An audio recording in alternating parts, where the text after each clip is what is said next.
Hi guys, I'm Lag Dr. Clay Ballard, and today we're going to talk about golf club bounce and a lot of misconceptions there are out there about bounce. Now I got to tell you, bounce is one of the most wildly misunderstood aspects of the golf swing, and it's really just poorly named. When I think about bounce, I think about my club, just hearing the name. I think about my club coming down in the ground, bouncing up. I hit this terrible thin shot and make like a triple bogey, and that's not exactly how bounce works at all. I'm going to go over the proper amount of bounce to have on the clubs. I'm going to go over how it works when you're using the bounce correctly, and I'm also going to go into what type of situations you would want more or less bounce on your clubs. And I think this is really going to help out a lot of people to start hitting the golf ball more solidly and picking out the correct golf club bounce. So let's go ahead and get started.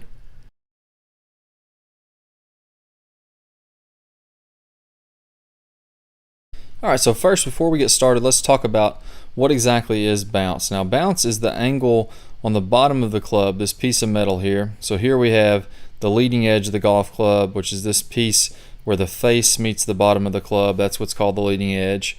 We have the sole of the club, which is this piece, this whole piece that goes along the bottom of the golf club here.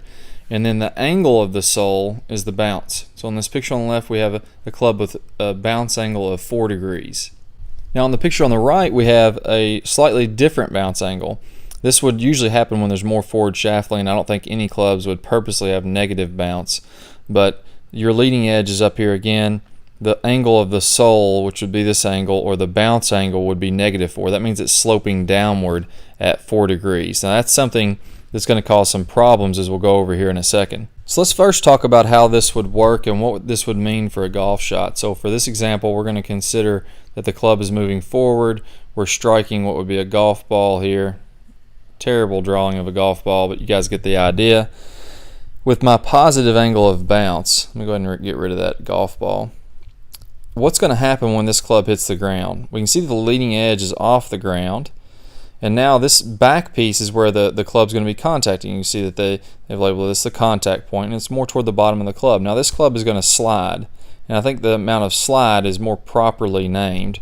That's what I would call the act of using the bounce properly. The club's going to slide through the turf.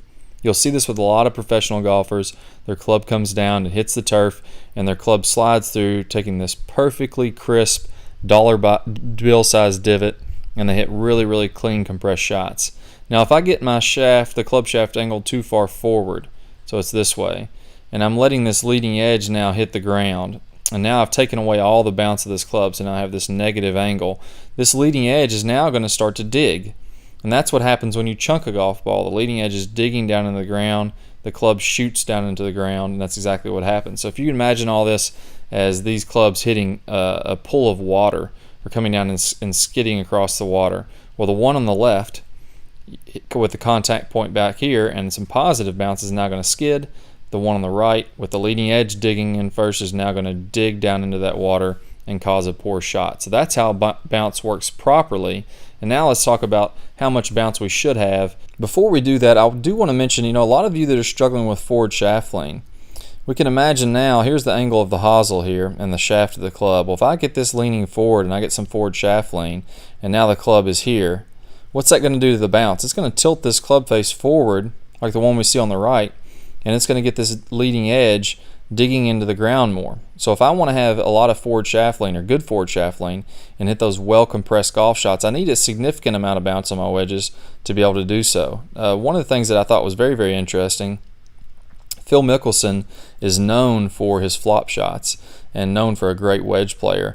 On his golf club, his 60-degree wedge, and you can't quote me on this because I don't know if he's changed wedges, but his wedge had about 10 degrees of bounce. So this angle on the sole was 10 degrees. And most people a lot of times worry about having too much bounce and not being able to open the club face up because it gets this leading edge away from the ground.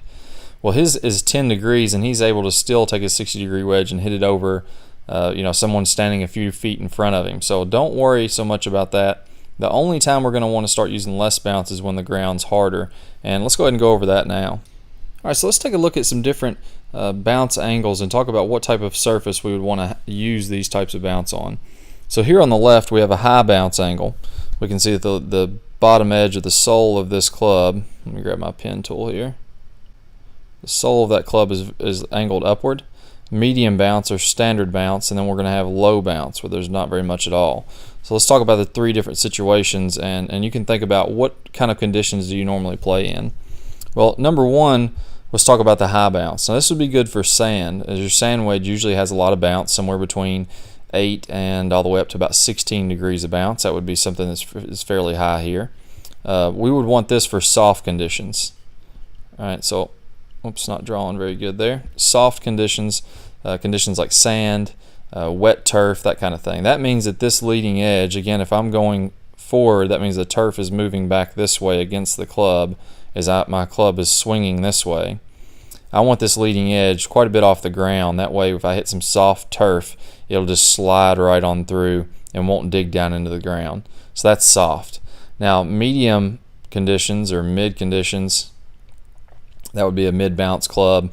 This is just like for your normal everyday play. My sand wedge, I usually like to have around maybe 12 degrees to 14 degrees of bounce. Somewhere around in there would be pretty good. That would be mid to a little bit high. Your lob wedge, you're probably looking at around 8 degrees of bounce or so would be mid, maybe 6 degrees, somewhere around in there would be mid. This is for your standard golf conditions. So you're hitting off grass, you want this club to slide, you don't want that leading edge to dig down into the ground very, very severely, but it's more just standard play. Now, if I'm playing somewhere with very, very dry conditions, dry or hard conditions, then I would want something with a little bit less bounce, because that's going to allow me to get the leading edge into the ball. So, and as we talked about here, let me go ahead and erase some of these things and get rid of some of these lines. We'll go back and compare this.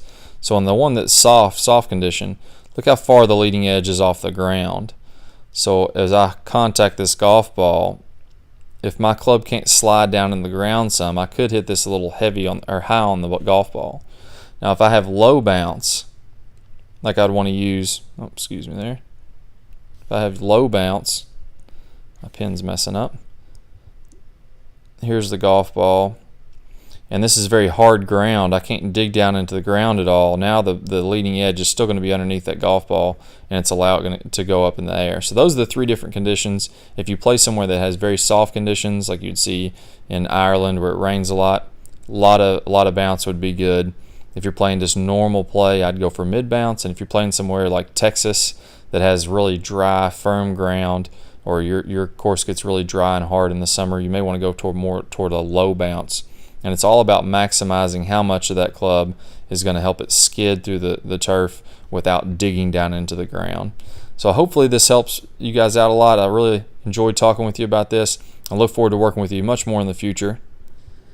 I want to share something really cool with you guys, and this is the Rotary Swing golf swing analysis software that we have on the site. So what you can do with this is you can upload your own swing. You can go face on, down the line, all that kind of stuff. You can draw lines on your swing to check your fundamentals and the fundamentals that we teach on the website. And then something that's really cool here is you can go ahead and upload one of the model swings on the other side and compare yours frame by frame with the model swings and check to see if you're making the correct motions. So we may be working on the downswing, we're working on getting stacked at the impact, and you can load a model swing right by yours to see, okay, am I doing these motions correctly, or do I need to work on this? And it's a really cool tool. It comes with your Rotary Swing membership. And if you want to get started with the Rotary Swing, what you can do is go ahead and click the link that's going to pop up in the bottom right. I'm going to play a free video for you guys talking about distance in the golf swing. You want to click that link. That'll sign you up for your free membership. If you decide you want to go premium, then you're going to have access to this swing analyzer. You're going to have access to swing reviews where you actually have your own personalized coach that's going to help you every 2 weeks. You're going to get to submit your swing for review, and they're going to walk you through the changes that you need to make. And you're going to have access to all this really cool software and all these cool tools that we have to help you improve your golf game. So really excited to work with you on this. And as I mentioned, I'm going to go ahead and play that free video now. And I look forward to seeing you guys much more in the future very soon. And I can't wait to see you around the site. Good luck with your golf game. I'll talk to you soon. Hi, I'm the Lag Dr. Clay Ballard, and today I want to talk about one of the most frequently asked questions I get on the site, and that is, where does swing speed come from? And it's actually from a variety of different places. Different parts of the body help you to produce maximum club head speed. And I'm going to go over the top 4 club head speed producers in this video. But before we get started on that, I want to go over one of the biggest myths out there on club head speed, and that's that the hips need to rotate as fast as possible, and the faster we rotate the hips, the more club head speed we get. Well, that's simply not the case. We've heard all the analogies that make it seem like this could happen, but I'm going to prove today that that's absolutely not how you get club head speed. It's not that the hips don't play their role. They do add some club head speed to the swing, but